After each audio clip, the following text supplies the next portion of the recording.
국민 포로들에겐 인당 하루에 쌀 5홉과 보리 반홉 250원어치의 채소였는데, 우리 한국 군인들도 이와 똑같은 양의 음식을 주고 있었다. 똑같은 것까지는 좋다. 그러나 우리 난민들보다 더 오히려 많지 않은가. 우리 피난민들은 하루에 두 끼 뿐인 2홉 반의 쌀밖엔 배급받지 못하고 있었다. 게다가 인민군 포로들에겐 담요까지 주고 상처 입은 우리 한국 병사들에겐 덮을 게 아무것도 없었다. 부상병들의 심정이 어떻겠는가. 담요 한 정목 덮는 싸움터의 성한 병사들도 마찬가지다. 전쟁 포로는 이쪽에 일반 병사들과 평등하게 대우하도록 돼 있다는데, 그렇다면 그들에게 굳이 담요를 줄 필요도 없는 셈이었다. 사실 우리 한국군은 제네바 협정을 지키기 위해서 우리 형편 이상으로 노력해왔다. 하지만 솔직히 말해서 한국군에겐 포로들보다는 국군 부상병들이 더 중요하다. 이런 생각을 누가 탓할 수 있을까? 이승만 대통령은 부상당한 우리 한국군들을 덮어줄 만한 것이면 모두 챙기도록 해서 병원으로 보냈다. 심지어 자신이 사용하는 삼배 혼이불까지 싸서 보냈다. 이 대통령과 프란체스카는 밤새워 하와이에 마주해 있는 친지들에게 덮을 것도 없어 거의 부인 부재해 동지해 릴리아 한인교회를 위시해서 최백렬, 최성대, 김창수, 김학성, 겉으로 김정순예, 노디김, 살로한, 헤나로 같은 기독학원 지휘자들의 교인, 교회, 목사님들에게도 주로 편지를 썼다. 특히 미주의 송철, 송영한, 전인수, 최용진, 조엔, 남궁, 김세선 등들에게는 대통령 이승만이 직접 써내고 미국인 친지들에겐 주로 프란체스카가 편지를 썼다. 미네에 있는 친정의 가족들에게도 편지를 보냈다. 하와이주에서도 속속 구호품이 도착했다. 뉴욕타임스 존스턴 기자가 대통령과 회견을 했다. 9월 5일 포항 쪽 전황이 아주 좋지 않다는 보고였다. 하나님, 우리 아이들을 도우소서. 비가 내리고 있습니다. 날씨가 개해준다면 공군들이 도와줄 수 있지 않겠습니까? 하고 프란체스카는 기도를 올렸다. 북한군 유격대가 대구까지 침투했다고 한다. 그들은 자유주의 어느 곳에나 퍼지고 만 것이다. 창원에선 미 공무원 직원들을 납치해 죽였다고 하는 소식도 들어왔다. 끔찍한 전쟁이었다. 빨리 어디서든 우리가 상륙해서 공산군들의 등 뒤를 치고 길을 꺾어야지.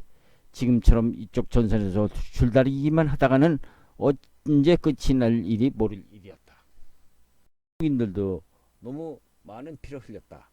한국 사람들이 목숨을 바치는 거야 우리 일이니 어쩔 수 없다 해도 미국인들의 희생은 무엇이라 할 것인가. 인민군들의 뒤를 치는 일밖에 없었다. 바로 지금 제2전선이 필요하다고 느낀 것이다. 9월 6일이 되었다. 어젯밤에 들어온 포항지구 전황도 아주 나빴다. 우리 한국군 사령부에서는 적이 그쪽을 공격하지 아니라고 확신했었다.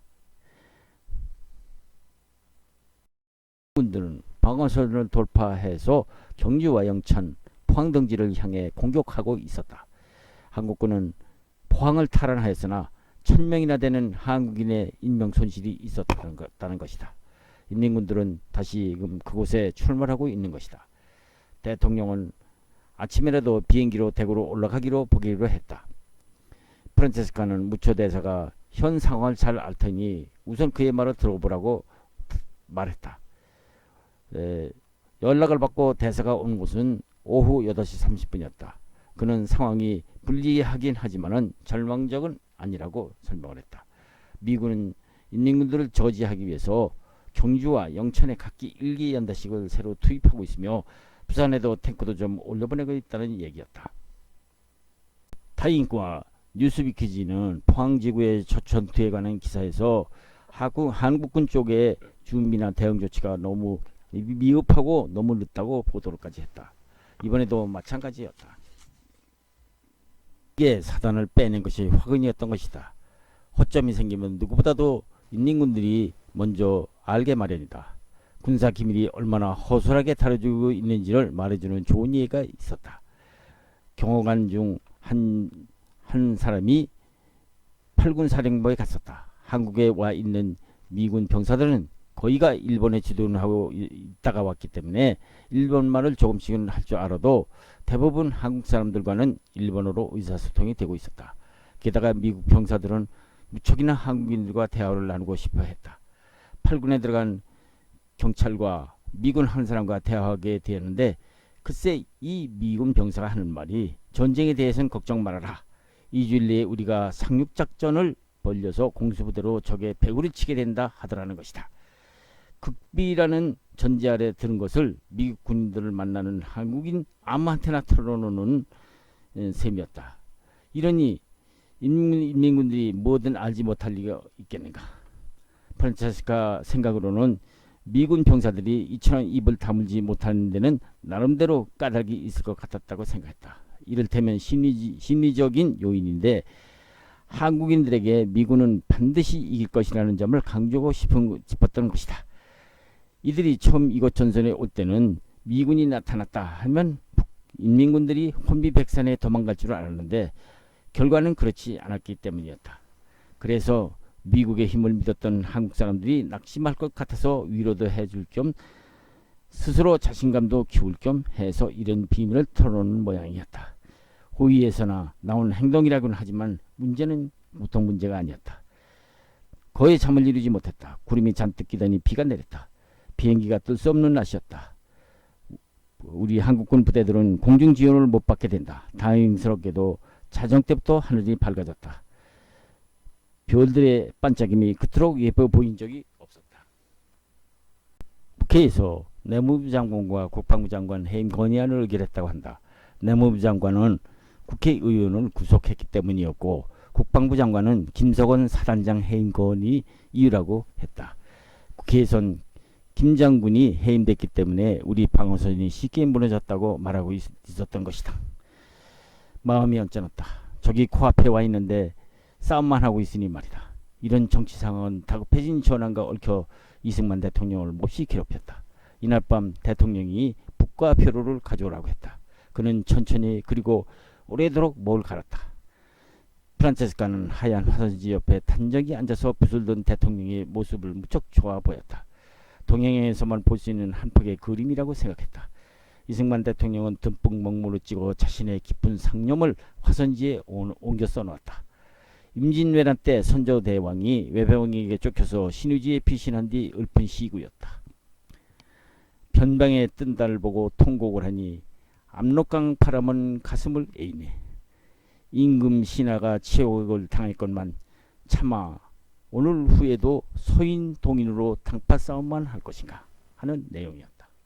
대통령은 쓰기를 마친 뒤 프란체스카에 영어로 번역해 주었다. 프란체스카는 대통령의 이 글씨를 소중히 간직하고 있다가 뒤에 목각으로 떠서 보관하고 있다. 이승만 대통령은 신익희 국회의장에게 밖에선 공산군이 쳐들어오고 안에선 국회가 공격을 하고 있다고 물었다. 정치 상황이 이렇게 돌아가는 주된 이유의 하나는 신 의장이 국무총리 자리를 희망했기 때문이었다. 신 의장은 대통령에게 자신을 총리에 임명해달라고 요구를 했다. 그러나 이승만 대통령은 지금은 때가 아니라고 거절했던 것이다. 이승만 대통령은 총리라는 자리는 가능하면 북한 출신 인사에게 돌아가야 한다고 생각하고 있었다. 조만식 씨가 아직 생존해 있을지는 의심스럽지만 살아있다면 그분이야말로 최고의 영예를 받아야 할 한국의 애국자라는 것이었다. 국회의원들은 아주 간단한 절차도 밟지 않으려는 성쉽다. 해임 공고 같은 결의안을 통과시키기 앞서 당사자들의 해명을 듣고 충분히 조사해야 되지 않게 하는 것이 프란체스카의 생각이었다. 그런데 본인에겐 기회조차 주지 않고 다짜고짜로 해임안을 요구해 왔던 것이다. 신 국방부 장관이 대구에서 비행기로 날라왔다. 이승만 대통령에게 자신과 함께 대구로 좀 가서 시민들을 격려해달라는 부탁이었다. 미 8군이 이미 대구에서 완전히 철수했으며 국방부도 남쪽으로 소개하라고 워커 장군이 지시했다고 한다. 대구에 남은 우리 국민들이 낙심하고 불안해하는 것도 당연했다. 군이 임무를 다하지 못했다고 여길 게 틀림없었기 때문이었다. 김석원, 김홍일 두 장군을 교체한 조치가 국방부 장관에게는 불리한 방향으로 문제가 되고 있는 모양이었다. 몇몇 국회의원들이 정치 문제로 삼으려고 했다는 것 말도 들려왔다. 공군사령부에서 대통령이 대구에 타고 갈 비행기 준비 때문에 전화가 왔다. 대통령의 대구 방문 예정을 너무 많은 사람들이 알고 있나 보고 싶어 방문을 하루 늦춰 다음날 오전 10시에 떠나기로 했다. 신 국방부 장관은 방어선을 지키려면 신의 도움이 필요하다고 말했다. 날씨가 문제이기 때문이었다. 앞으로 나흘 동안 기상은 불확실하다. 이것뿐이겠는가. 지원 공군기들의 기지가 있는 일본 쪽의 날씨가 좋아져야 한다. 신 장관은 또 자신과 정권 장군이 현세대에 깊은 책임을 느낀다고 털어놓았다. 1시에 미 해군의 조이 중장이 와서 대통령을 모시고 제1부대에 나가 제주도에서 오는 우리 해군을 맞이했다. 당초엔 이들을 전선으로 보내 전투를 도울 예정이었다. 그러나 상륙작전을 준비하고 있었으므로 이곳에 기다렸다가 수도사단과 합류하도록 한 것이다. 대통령이 우리 해군들을 사열했으며 그들은 무척 기뻐했다. 오후 2시에 국무회의가 열렸다. 이승만 대통령은 장택상, 황성수, 임영신 등 의원을 유엔 대표로 임명했다. 이들은 의원으로서가 아니라 정부를 대표해서 유엔에 가는 것이기 때문에 대통령이 임명 절차를 거쳐야 한다는 점을 국회에서는 잘 이해 못하는 것 같았다. 외무장관이 그들과 함께 갈 것이기 때문이었다. 이승만 대통령은 적의 소년병들은 6주간의 훈련 같은 건 모른다. 이런 종류의 싸움에서 중요한 것은 사격수단이 아니라 병사의 숫자라는 얘기였다. 공산군 10명 중 총을 제대로 쏘는 사람은 1명 정도일 뿐이다. 그들은 병사 3사람의 총 한 자루가 돌아가는데 미군 총은 1인당 2자루꼴이다. 대통령은 이게 바로 이 전쟁에서 피해의 차이라고 주장을 했다. 지난번 포항전투에서 우리 한국군의 피해는 막대한 것이었다. 우리 3사단은 장교 80명 중 겨우 6명만 살아남았다. 전투경찰도 경험이 없는 신병들이 많은 탓이었다. 미군은 180명의 자국군대에 대해서 100명꼴로 한국군을 전투에 참가시켰다. 그러나 우리 한국군은 한 명의 전투 경험자 밑에 수백 명의 신병을 두고 있는 것이다. 포항 전선도 이런 이유로 분열된 것이다. 대통령과 프란체스카는 피난민 수용소로 찾았다. 대통령이 들어서자 아이들이 주위로 몰려들었다. 영양 상태가 좋지 않아서 아이들은 얼굴은 붓이 떠 있었지만은 눈빛만은 청명하게 초롱초롱했다. 텐트 한 구석에서 한 어린아이가 열심히 무엇인가를 만들고 있는 것을 본 이 대통령이 그쪽으로 다가갔다. 제기를 만들고 있군. 이 할아버지가 도와줄까? 대통령이 묻자 어린이는 나 혼자 만들 수 있어요 하고 큰소리로 대답했다. 혼자서 만들 수 있다니 장하구먼. 뭐든지 혼자 할 수 있다는 건 남의 도움을 받지 말아요 하고는 어린이들에게 제기 차는 것을 구경했다. 5월 7일 대통령과 프란체스카는 잠을 설쳤다. 비는 그쳐 다행이었지만 하루 종일 날씨가 좋지 않아서 공군기들이 거의 날지를 못했다. 이승만 대통령은 오전 9시 15분에 관제를 떠나서 10시 30분 대구를 향해 비행기를 탔다. 내무부 장관과 국방부 장관은 전황이 좀 나아졌다고 보고했지만은 이승만 대통령 일행은 경주를 지키기 바란다 이렇게 말했다. 대통령은 한양에도 다녀왔다. 그곳의 유재행 장군은 버틸 자신이 있다고 대통령에게 장담을 한다. 대통령도 같은 생각을 하고 있었다. 워커 장군은 대통령과 잠깐 이야기를 나눈 중에 다른 전투지구의 미군 병력을 이쪽으로 빼돌릴 수는 없다고 말했다. 자칫하면 다른 전선마저 뚫릴지 모르기로 이제까지 한국군이 힘만으로 싸워야 한다는 것이다.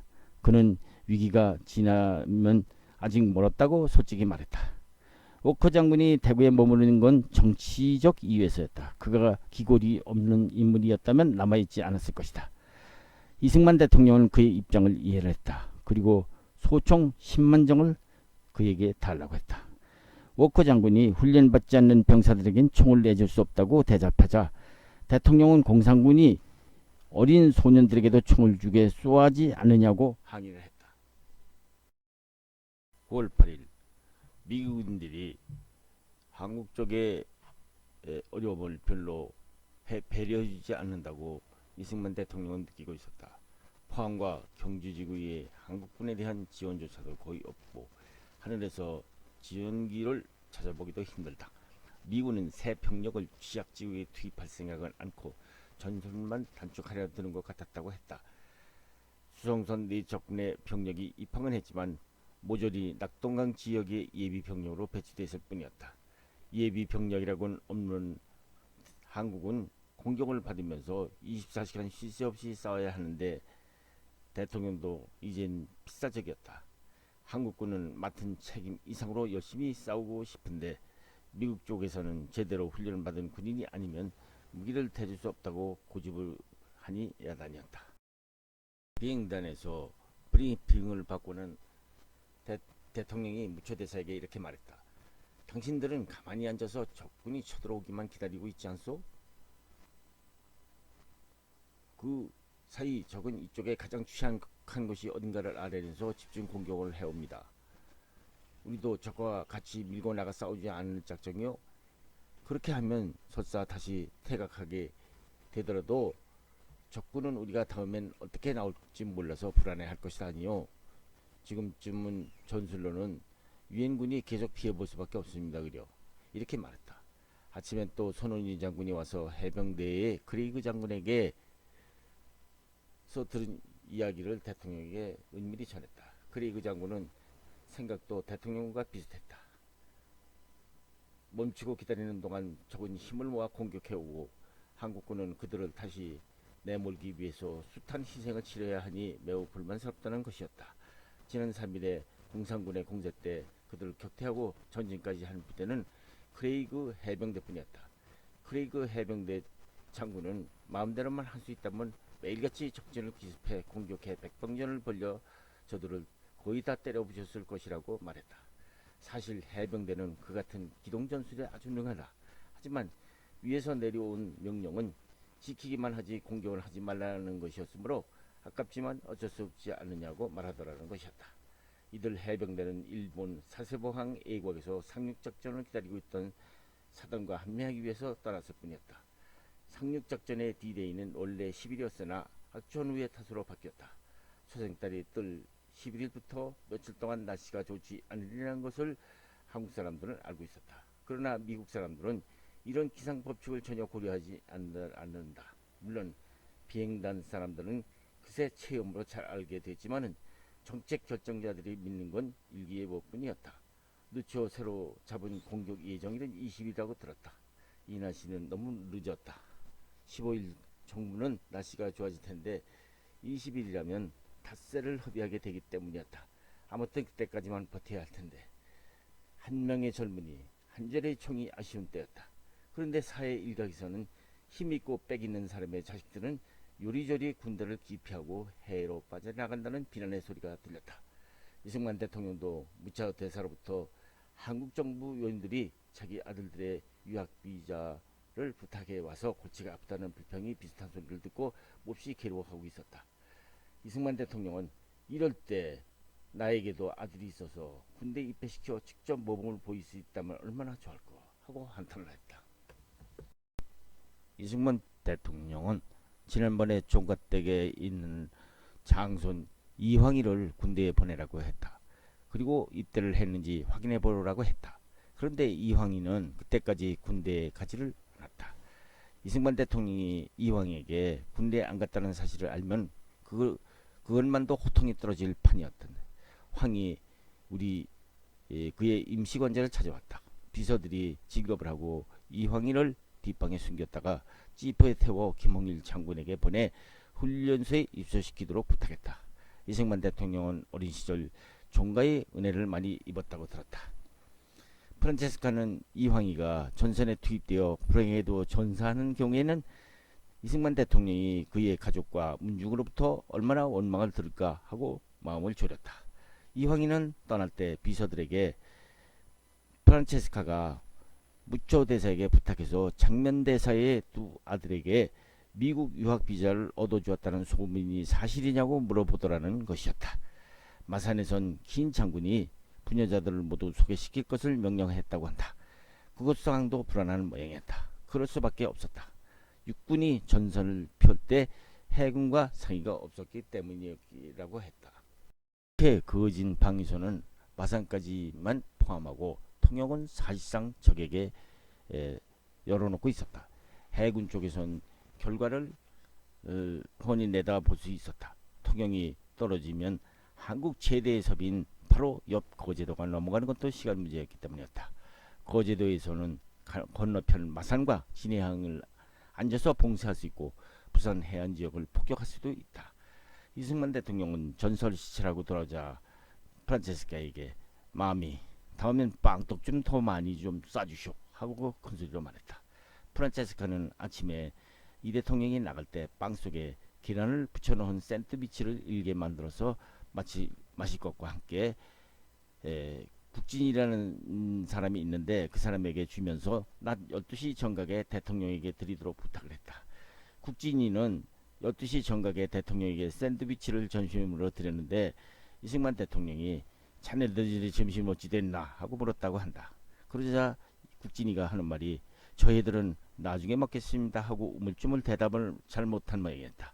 그러자 이승만 대통령은 점심을 못 가지고 온 모양이구만.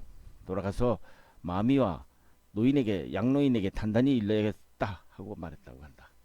그러더니 옛날에 우리 어머니가 콩 한 조각도 나누어 먹으라고 해서 혼자 먹으면 돼지가 된다고 꼭 나누어 먹으라고 그랬거든 하면서 샌드위치를 5쪽을 내어서 한 조각씩 나누어 주었는데 하도 대통령이 권하는 바람에 먹었다는 것이었다.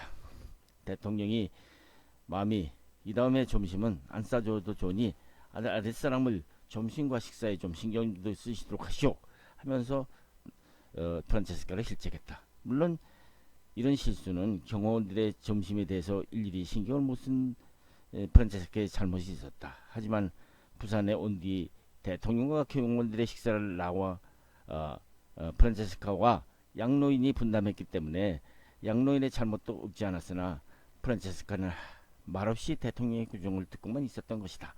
미국은 통영 함락에 대비해서 유엔군이나 마산 사람들을 대피시킬 큰 배 한 척까지 준비해놨다. 몇 주일 전 대통령이 대구에 갔을 때 워커 장군에게 이야기를 했더니 장군은 그건 해군이 하는 일이라 자신은 관여하지 않는다고 말해놨다. 바다 쪽의 문제는 그뿐만이 아니었다. 인민군 게릴라들은 작은 어선을 타고 해안 지역 곳곳에 침투해왔다. 포항 때도 그랬다. 작은 배들은 잡기가 힘들었다. 상황을 돌이켜보니 가장 위급한 때는 지난 5일 수요일이었던 것 같았다. 사흘에 앞서서 일요일만 해도 헤이스턴 기자가 우리한테 와서 전쟁은 끝난 거나 다름없다고 말했었다. 그날 진주 지방에서 이 아군기들의 폭격이 대단한 성과를 올렸기 때문에 미국인들은 인민군들이 더 이상 공격할 수 없으리라고 여겼던 것이다. 그러나 그건 오산이었다. 인민군들은 병력 자원이 아주 풍부해 보였다. 우리 한국 공군 부대는 다시 두 군데의 전투지구에 100대가량의 적 탱크들을 발견했다고 보고한다. 어떻게 적이 그것을 가지고 내려갔을까? 그들은 오직 야간을 이용했을 것이다. 미군은 서둘러 경주와 영천에 탱크 부대를 보냈다. 지킬 수 있으리라는 보고였다. 하지만 얼마나 버틸 수 있을는지 인민군들은 보충 병력이 있지만 우리 한국군에겐 없었다. 다시 비행단 브리핑에 갔던 대통령이 한국군이 밀리고 있다는 보고에 심란해 써져서 돌아왔다. 저녁에 제미슨 씨와 임병직 장관이 함께 식사를 했던 것이다.